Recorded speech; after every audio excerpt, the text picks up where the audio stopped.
अस्सलाम वालेकुम। इस वीडियो में हम डिस्कस करते हैं आईकेप का एक पास पेपर इंट्रो टू अकाउंटिंग के पेपर का, और ये ऑटम 2019 का क्वेश्चन नंबर 3 है, पार्टनरशिप से पर्टेन करता है।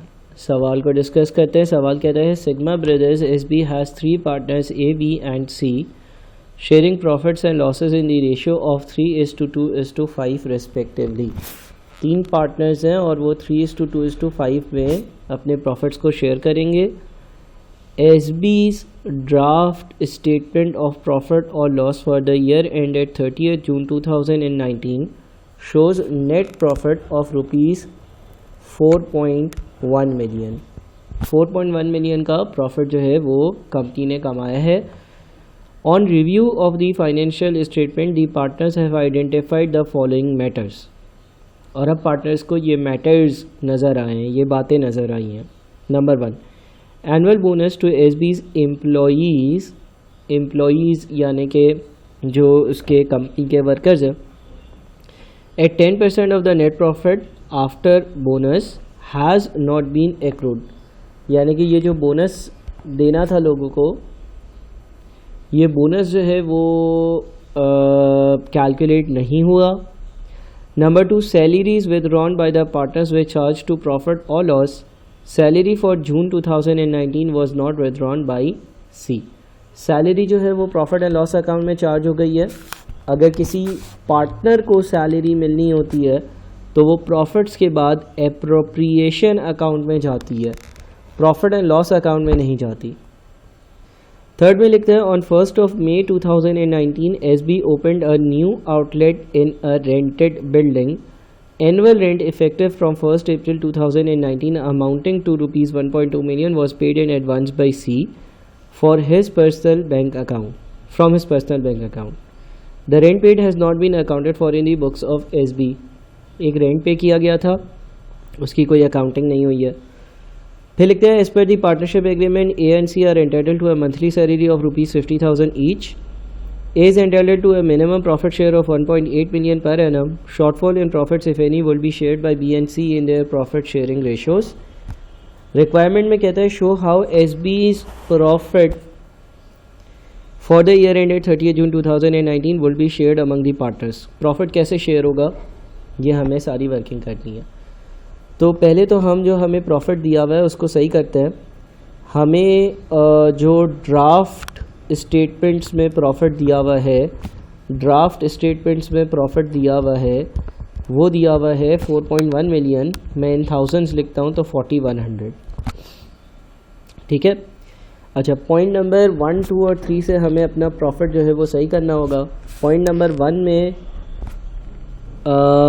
एम्प्लॉयज़ को बोनस मिलना है, लेकिन बोनस जो है वो क्योंकि प्रॉफिट से लिंक्ड है तो पहले प्रॉफिट जो है वो सही हो जाना चाहिए। पॉइंट 2 की बात करते हैं। पॉइंट 2 में लिखा हुआ है salaries withdrawn by the partners were charged to profit और लॉस। पार्टनर्स जितनी भी सैलरी विदड्रॉ कर रहे थे, बिजनेस से लेकर जा रहे थे अपने घर, वो प्रॉफिट एंड लॉस अकाउंट में चार्ज कर दी। अच्छा, सैलरी एप्रोप्रिएशन अकाउंट में आनी चाहिए। सैलरी जो पार्टनर्स की होती है वो प्रॉफिट एंड लॉस अकाउंट में नहीं जानी चाहिए। Salary for June 2019 was not withdrawn by C. अब 2 पार्टनर्स हैं ए एंड सी, इनकी मंथली सैलरी है 50,000। तो ये जो सैलरी है इसको मुझे ऐड करना होगा, ठीक है ना। सैलरी मिस्टेकनली चार्ज्ड या salary of partners mistakenly charged in expenses, charge to expenses, ठीक है। और होगी कितनी भाई, 50,000 एक बंदे की 1 महीने की सैलरी है। सी ने जून की सैलरी नहीं निकाली, यानी कि ए ने 12 महीने की सैलरी और सी ने 11 महीने की सैलरी निकाली है, जो मैंने प्रॉफिट में माइनस करी दी है। तो वो ऐड बैक करूँगा। 50,000 इंटू 12 प्लस 50,000 इंटू 11, यानी कि 1150,000 इन थाउजेंड्स वर्किंग कर रहा हूँ तो 1150 ऐड कर देते हैं, ठीक है। इसके बाद point 3, on 1st of May 2019 SB opened a new outlet in a rented building. Annual rent effective from 1st April 2019 amounted to 1.2 million. Annual rent 1.2 million है तो एक महीने का रेंट कितना हुआ 1000, ठीक है ना. 1.2 मिलियन है 1 लाख रुपए हुआ, 1 लाख रुपए. 1.2 million was paid in advance by C from his personal bank account. The rent paid has not been accounted for in the books of SB. जो रेंट पे किया वो बुक्स में अकाउंट फॉर ही नहीं हुआ. अब अप्रैल में अगर आउटलेट ली थी तो अप्रैल में और जून 3 महीने का रेंट जो है वो मैंने माइनस करना होगा. 3 महीने का रेंट कितना बनेगा, 1200 को 12 से डिवाइड कर दो और 3 से मल्टीप्लाई कर दो तो 300 बनता है.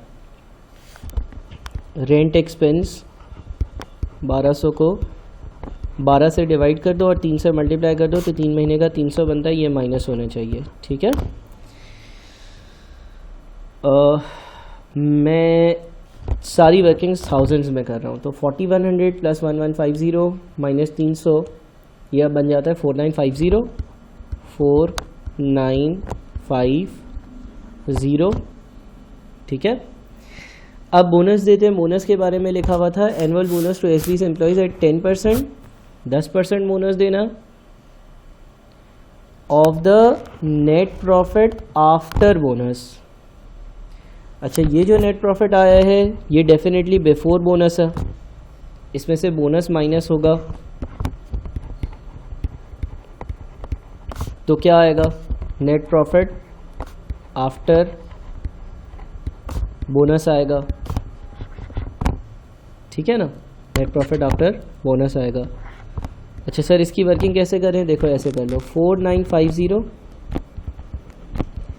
4950 नेट प्रॉफिट बिफोर बोनस है, इसमें से बोनस माइनस होना, हमें नहीं पता बोनस कितना है, एक्स एज्यूम कर लो, ठीक है. या इसमें से बोनस माइनस होना है और बोनस माइनस होकर नेट प्रॉफिट आफ्टर बोनस रह जाना है. नेट प्रॉफिट आफ्टर बोनस कितना है हमें नहीं पता, नेट प्रॉफिट आफ्टर बोनस कितना है हमें नहीं पता, हम एक्स एज्यूम कर लेते हैं. बोनस कितना है, bonus net profit after bonus यानी कि एक्स का 10% है, ठीक है. देखो ये नेट प्रॉफिट बिफोर बोनस है, इसमें से बोनस माइनस होगा तो नेट प्रॉफिट आफ्टर बोनस आएगा. हमें नेट प्रॉफिट पता था, हमने 4950 लिखा. नेट प्रॉफिट आफ्टर बोनस की जगह हमने एक्स लिख दिया और बोनस जो है वो नेट प्रॉफिट आफ्टर बोनस का 10% है तो मैंने 10% ऑफ एक्स बोनस की जगह लिखा. अब एक्स की वैल्यू ढूंढते हैं. 4950 डिवाइडेड बाई 1.1, एक्स की जो वैल्यू है ना वो 4500 आ रही है, विच मीन्स कि ये वैल्यू 4500 आ रही है, विच मीन्स कि जो बोनस होगा वो इन दोनों का डिफरेंस 4950 और 4500 का डिफरेंस 450 होगा. या तो डिफरेंस से कैलकुलेट कर लो, as a balancing figure calculate कर लो, as a balancing figure calculate कर लो. दूसरा तरीका ये कि जब ये ढूंढ लिया तो इसका 10% ले लो. बहरहाल ये हमारा नेट प्रॉफिट हो गया सारी करेक्शंस के बाद, ठीक है. अब हमें इसकी ट्रीटमेंट दिखानी थी कि हमें क्या दिखाना था, हमें दिखाना था कि ये प्रॉफिट जो है वो तीनों पार्टनर्स के बीच में कैसे बटेगा. अच्छा, ए है, बी है, सी है. मैं जो है वो फॉर्मेटिंग का इतना ख़ास ख्याल नहीं रख रहा, वो आप आईकेप के आंसर से ज़रूर देखिएगा. मेरा मकसद ये है कि मैं कॉन्सेप्चुअली चीज़ें समझा दूँ. सबसे पहले सैलरी, पार्टनर्स को सैलरी मिलती है.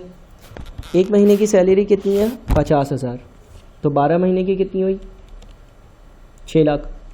मैं इन थाउजेंड्स वर्किंग करता हूँ तो 600,000 इधर, 600,000 इधर. लेकिन सर ऊपर तो आपने सी की सैलरी 11 मंथ्स की ली थी और इसने लिखा हुआ था salary for June 2019 was not withdrawn by C. देखो विदड्रॉन का मतलब ये है कि बिज़नेस से सैलरी निकाल लेना, ये एक अलग मामला है. विदड्रॉन का मतलब क्या है, बिज़नेस से सैलरी का निकाल लेना, वो एक अलग मामला है.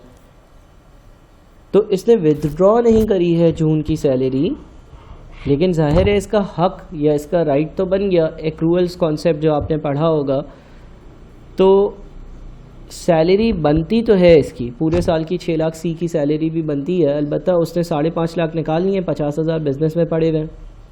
यानी कि जो कैश क्रेडिट है, करंट अकाउंट डेबिट और कैश क्रेडिट वाली एंट्री है वो पास नहीं हुई है. ये बात समझना ज़रा.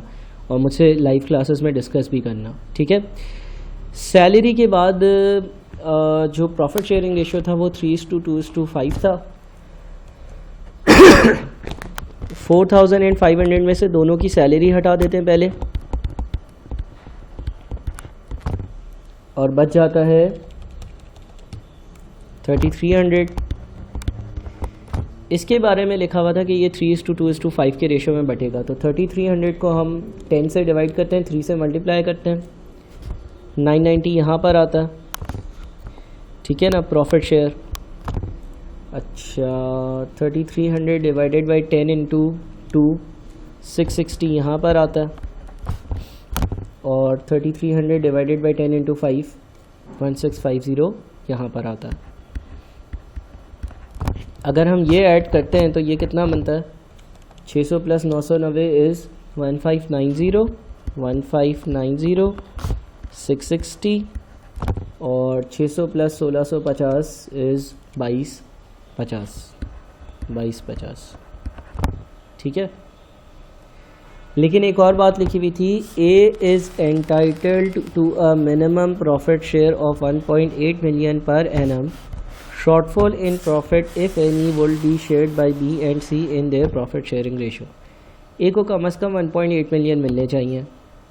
तो एक और एडजस्टमेंट होगी, वो ये होगी कि ए को 1.8 मिलियन मिलने चाहिए, उसके लिए 1590 में कितना ऐड करना, 210 ऐड करना। शॉर्टफॉल मीट करने के लिए 210 ऐड करना। ये 210 आएगा कहाँ से, ये 210 आएगा ऐसे कि बी और सी का जो प्रॉफिट शेयरिंग रेशियो था विच इज़ 2:5, उस रेशो में मैं बी और सी का शेयर कम कर दूंगा। 2:5 इज़ 2 + 5 इज़ 7, ठीक है।